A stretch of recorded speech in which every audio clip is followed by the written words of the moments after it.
Welcome to One Voice Naija podcast, where we believe that one day we will achieve the Nigeria of our dreams. Cash Onadele, how are you today? I'm fine, thank you. Thank you so much for coming on our show, One Voice Naija podcast. We here are the biggest fans, and we're inspired to share one of your work throughout our platform.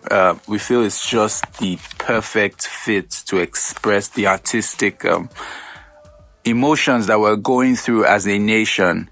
And the work I'm referring to here is The Hope for a Nation, which you originally printed in February of 2015. And the first poem we shared on our page is called Degrees of Change. Can you remember that piece, sir? Yes, very well. Very well, I do. Awesome. So since you wrote the book, before I go back to asking you about Degrees of Change, what's your view on Nigeria since the time you wrote the book up till now? The book was set in draft in 2014. Okay. Was actually written, most of the work was actually written in 2012. Wow. And I, over the course of 3 years, actually, I was in Nigeria and I witnessed two forces, right? The force of politics, which was the truth of that time, and I also witnessed the desire for change. So if I am to characterize the coming out of the book, what it treated was a comparison in itself, a comparison of mediocrity over meritocracy. So growing up, what we have known was, you studied hard and you got ahead. Or it did not matter where you come from, right? I noticed that there was this godfatherism which stalled social upwardness for a common person, right?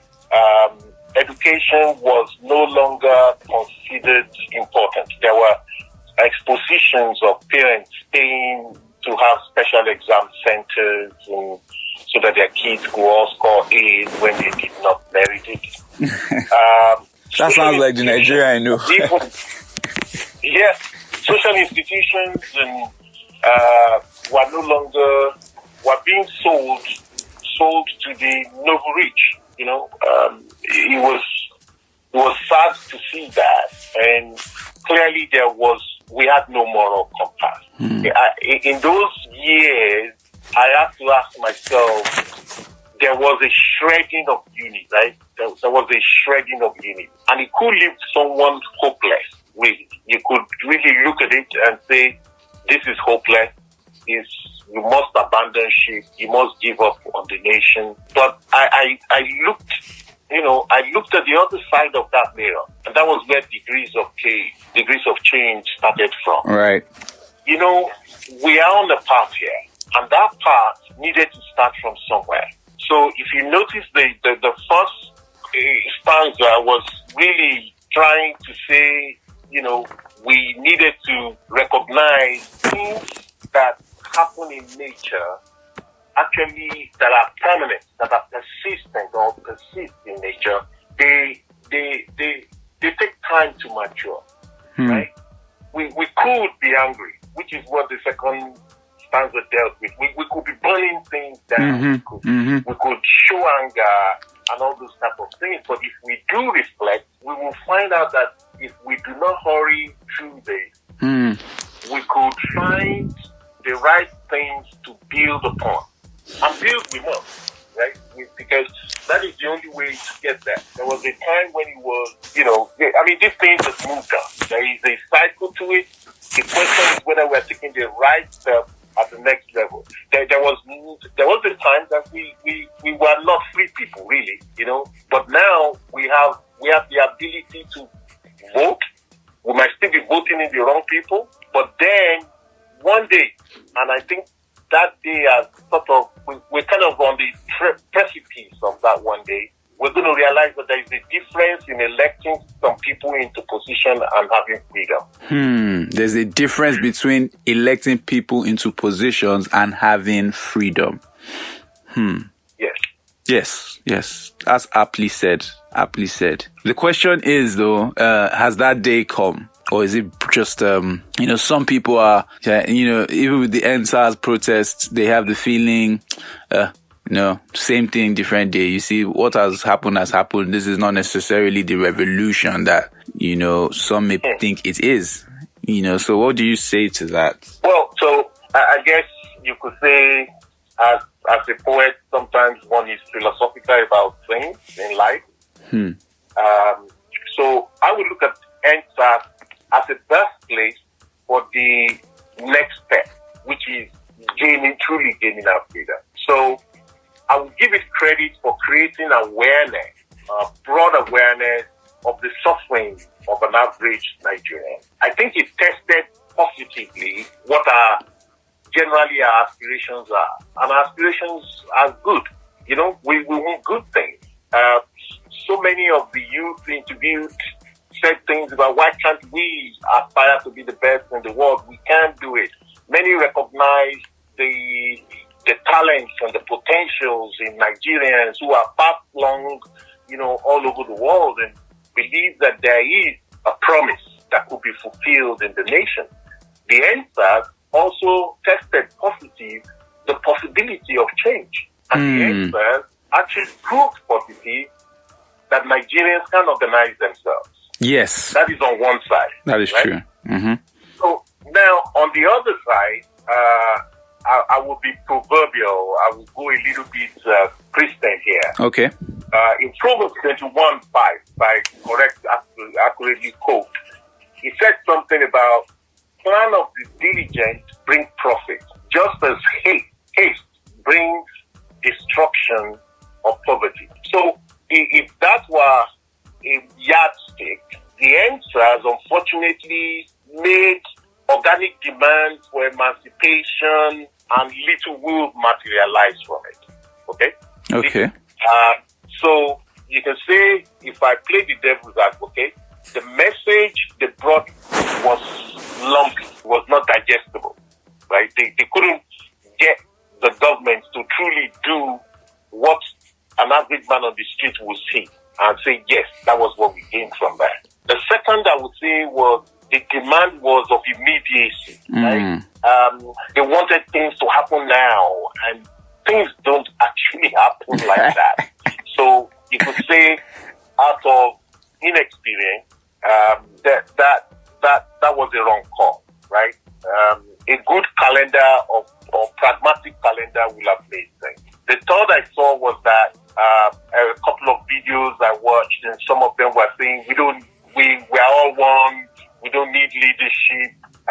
I beg to differ. I think there is room for emergent leadership, not the kind of, grandfather leadership. Your father was by my side when I was with Awolowo, or when Tinubu was reigning, and therefore you are the next local government leader, and all those type of, British good old boy, colonial mentality inherited and perpetrated up till now, right? They choose people who have no aspirations to run, who have no desire to help people, and they plant them there, And of course, when you're planted and you're not an emergent leader, you're a stooge for whoever planted you, right? You're a placement, right? So there is need. The answers does point to me that there is a need for them to grow leadership that is from the grassroots. Otherwise, this whole thing will fall, where the effective demand of some of the louder voices will only be heard. All right. And also, there was nothing that seemed to integrate the new thoughts of the diaspora. And apparently, as strong as the youth are in Nigeria right now, 38% of 21 to 45-year-old Nigerians are actually abroad. Right? And if they do not espouse what those people have, they have lost those people.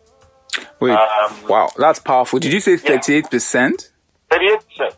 So one out of every 2.5 people who were your friends in high school, is abroad. Wow. So, yes. So there is a need to embrace them or infuse their thoughts as well into a change agenda that will bring them home. You don't want to lose those potentials because this generation has lost those potentials. Are you referring to which generation are you referring to that has lost the potential? My generation. Okay, your generation. My generation, 60% of those who actually could do good for Nigeria are living overseas. 60%.